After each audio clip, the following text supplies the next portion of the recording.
The China Show. We in the building. Rbl Posse. Much love. Rbl Posse, Black Sea, what's up? What's up with you? I'm doing great. I'm doing great. Thank you for coming out to the Easton Block Party. And just know you for the longevity of hip hop that you have provided. Talk about that a little bit because it's generations for you.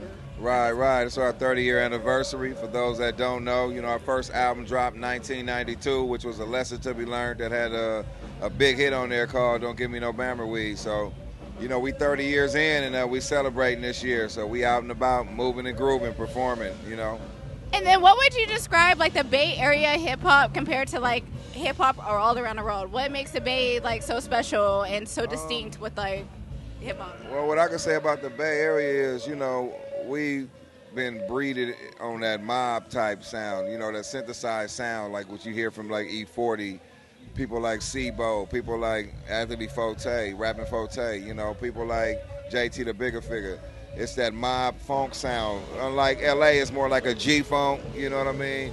Ours is like a mob sound mixed with a little bit of G-funk. So that's what makes us unique, you know what I mean? And we also created a hyphy movement, another movement that sprouted out of the Bay Area, that was a little bit different where, people go dumb too. So, I love the Bay Area music scene, it's always different. They pretty much got us at the bottom when it comes to the respect factor, but a lot of people use and steal our stuff too also, you know what I mean? It's been Rbl Posse. We try to step out as far as that being sort of like what they would consider West Coast, sort of like the sea walking type stuff. So we tried to make sure that we came in with samples, using old school samples, but using them in a different way, you know what I mean, over different types of drums that I made, myself. I produced most of our first two albums, which was classic. So, yeah, me being a producer, I knew to try to stray away from what Dr. Dre and other producers like Code 187 and all them was doing, Right. And then the fact that you are working with newer artists like Larry June and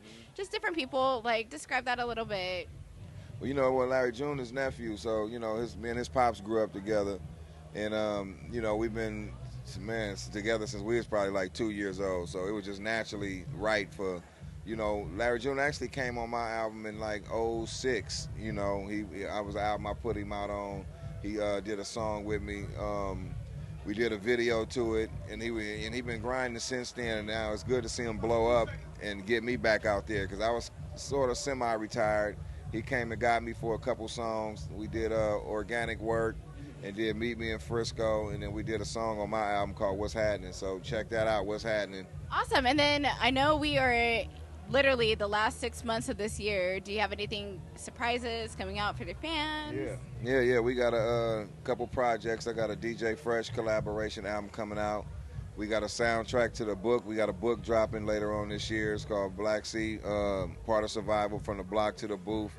And we got a soundtrack to that that's dropping in September. So be looking for it. Follow us at Rbl Posse on IG. And for all the merchandise and everything like you see us wearing, it's www.rblposse.com. Yeah. Oh, I see you blinging over here too. Yeah. What is the right way? The label. We try to do everything the right way. So that's the label, man. That's what we stand by. Anything we do, we try to do it right. Oh yeah. Thank you so much. I appreciate you. And then will you just shout out